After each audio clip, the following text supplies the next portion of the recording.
Number 5. Growing up, my brother used to beat my mom. He wouldn't even go to school unless my dad walked to work and gave him the car. Eventually he dropped out, but my mom made him go back and graduate. He then went to the military and eventually became a cop. That's when he killed someone who was unarmed and made up some fictitious story and got away with it. He always bragged to me about it on numerous occasions. This guy was an absolute sociopath, but a charming one that could literally get away with anything.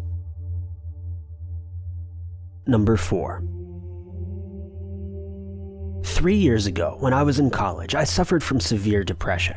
I took medication and attended therapy and group therapy, and one day in my group therapy, our therapist told us that there's a man that wanted to speak to us. For reasons, let's call him Bob. Bob was really energetic, really friendly, and understanding. He spoke to us on our level as a bunch of vulnerable teenagers. He told us about a group therapy holiday. We go away over the summer holidays and do some cool things like rafting, rock climbing, etc. He eventually explained that it was completely free because the college would pay for us to go, and it lasted 5 weeks. Not many people were interested, but I asked him a few questions about it later on after the session. He told me that it was all about the adventure, making friends and having fun, all the while continuing our therapy. I gave him my phone number, email address, and home address so that we could speak more about it later on. Well, later that night, I was telling my parents about it, and they seemed a bit suspicious, but I was trying my best to convince them. While we were talking about it, there was a knock at the door. It was Bob.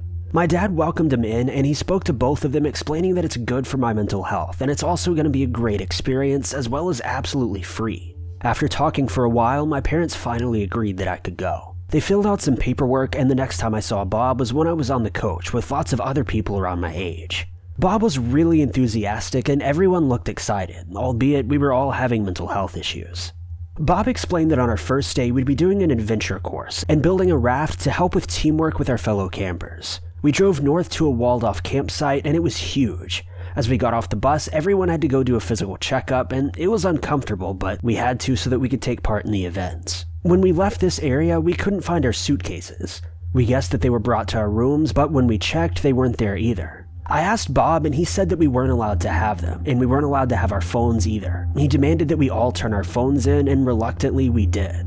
He then gave us all a bunch of tracksuits to wear and told us to take off our regular clothes because, quote, we didn't want to get our nice clothes dirty. Later on that night, we all went to bed. While we were in bed, another group leader came in, let's call him Todd, and he forced us to all stand up. We did, and he told us all off for sleeping in our boxers.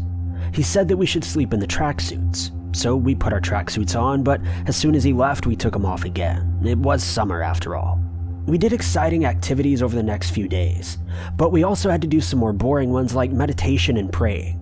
They told us that if we wanted to stay after the 5 weeks that we could stay, and that we could even invite our families to come stay with us. Well, one evening later in the week, I asked Bob if I could call home, just because I wanted to talk to my family. He said that my family was already told that I had arrived safely and that I was happy. I tried to argue, but he seemed determined to not let me contact my family until the 5 weeks were up. I didn't know where they took my suitcase or phone, so I had no choice but to obey. But that evening, there was a campfire event. It was integrated into a group therapy session, so I asked to use the bathroom in the main building and I sneaked off. There was a small office that was empty and all of the lights were off, so I went in and used the phone in that room to call my mom. I told her what was happening and she said that she would come get me straight away. In the back of this office, there was another room filled with suitcases, as well as a plastic box filled with our phones. It took a while to find my phone, but I stuck it in my pocket for later that night. Night eventually fell and I was laying in bed on my phone, texting my dad, who said that they were arriving now. I made sure the other boys didn't see that I had my phone. Eventually, my dad texted me something like, "We are outside, come now." So I pretty much jumped out of bed and ran as fast as I could, past all of the group leaders who tried to stop me from running out the building. I ran down the dirt road to my mom's car at the edge of the campsite. The leaders were chasing me and my dad got out of the car and locked me in it, along with my mom. The group leaders were saying that I wasn't allowed to leave and that my parents had signed a contract saying that I couldn't leave until my 5 weeks are up. My dad refused and they tried to open the doors to get me out. Though somehow my dad got back into the car and the doors were locked before they could get me out, so my parents drove me home. At home, I told my parents everything. The next morning, Todd and some group leaders showed up at my front door. My dad told them to go away, but they still tried to get me to come back to the camp, and they wouldn't leave without me. I pretty much didn't leave the house for the rest of the summer, and eventually we moved. We still couldn't shake the feeling that we were being watched, though, so my parents did their best to mask our identities while remaining in contact with police regularly. My college was eventually informed of the situation and stopped funding the group, as well as told police that they would start an investigation. Todd was eventually arrested, and I'm told that he later killed himself while on bail. I don't know much more other than that, but I hope everyone in the group was safe. Number 3. Honestly, this is a confession that I have to make. I was a US soldier for 20 years, and I'm a war criminal. The US military is the absolute opposite of heroic. It's an evil, vile organization. I know because I was a member for over 20 years. I committed war crimes during the war in Afghanistan, crimes which I deeply and wholeheartedly regret. Many of the soldiers I fought alongside also committed these crimes, but they didn't even feel regret or feel heinous for the wrongs they'd committed.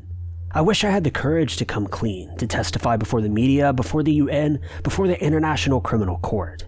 I know that a good man would happily accept a prison sentence if his testimony meant that the ultimate war criminals, Bush and his generals, were punished for their crimes.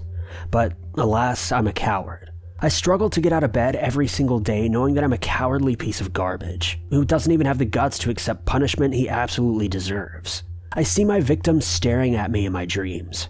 I see the bodies in mass graves that I dug, staring at me with a look of fear, rage, asking why I strangled them with a piano wire. I remember locking the doors of an Afghan school and setting it on fire. I see the innocent journalist that we killed looking at me with her piercing eyes, telling me to stop being a coward and do what's right. I see the children that we weighted down with rocks and threw into a river.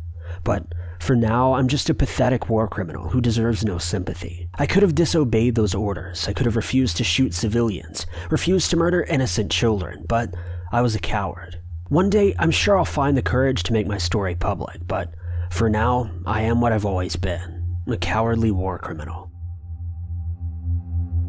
Number 2. I'm in my mid-20s, and I have a large family with over 15 cousins, and I'm the oldest. I have a younger brother who's 2 years younger than me and a sister who's 8 years younger than me. I'm relatively close with all of my cousins, but there's a particular pair of cousins that my family is closest with. A male that's 6 years younger and a girl that's 7 years younger. We grew up together and spent most of our summers together, and they're more like brothers and sisters to me than cousins. One week when I was aged between 14 and 16, I don't really remember, my 2 cousins were staying at my house. I believe it was on summer vacation. Well, one day I decided to take my female cousin to the restroom. I told her that I would show her a better way to, quote, clean herself. Under this guise, I did terrible, regretful things to my 8-year-old cousin. But I also want to say at this point that I'm not and have never been attracted to children. I never touched anyone else or any other cousins, not even my brother or my sister, and have never had thoughts of doing so ever since these 2 incidents. I can't believe what I did to her. I felt terrible the same year that I did it. It was despicable and disgusting and horrifying. I don't know if she remembers any of this, and she's almost 17 now. I don't even know if she told anyone. Nobody in my family treats me badly or cautiously, and we still have a normal cousin relationship. She's very normal and pretty popular in high school. She even gets great grades. Her attitude at home is pretty bad, but her parents and brother attribute that to teenage angst. This doesn't mean that she doesn't remember what I did, but outwardly she at least seems well adjusted. The past 6 to 8 years, I've thought about what I did, and I've lost a lot of sleep over it. I don't know if my actions affected her or how they affected her. I never even brought it up with anyone, and I'm ashamed to even admit this. I feel guilt and shame and remorse and think about this at least once a week. How can I make up for the biggest regret of my life? Number 1. I'm autistic. When I was a little girl, I was a very severe case. I couldn't keep still and I hated smells and noises. My mother and father said that they were burnt out. They said that they just wished that they had a normal kid. They told others that they were afraid of me. I tried to be normal and I tried to look at people and make friends and like all the food that they shoved at me, but it hurt too much and I couldn't. One day, my mom and dad got really quiet and they started talking about me and looking at me strange. I think they thought that I couldn't tell, but I could. I could see it even if my face was blank and I kept looking at my Hot Wheels cars. They sent my brother to his friend's house without me, which was weird. I was alone and I laid down for my nap because I always get tired in the afternoons. I woke up and I couldn't breathe. All I could taste was cloth and dust. My nose was being pressed into my face and it hurt so bad. I struggled and struggled and it was the scariest thing ever and I still have nightmares about it. But then suddenly the pressure stopped and I felt the pillow push away from my face. I could hear my dad's voice booming and my mom was crying in the other room. I think in the end he couldn't do it, but he kept looking down at me and not saying anything. I wasn't good at telling expressions or what they meant, so I don't remember if I could see if he was crying or feeling anything. My mom sent me to my uncle's house after that. I think they talked about it for ages, and it was a big deal. I stayed with my uncle for about 2 years. He was gentle and much better with me, and to this day I still love him a lot. He understood a lot better, and I think when I was with him I got a lot better too, because I could learn and do things at my own pace. They tried to make me forget and bury it away in my head with time, and I guess I did. No one really ever mentioned it again. But now I'm grown and it's eating at me.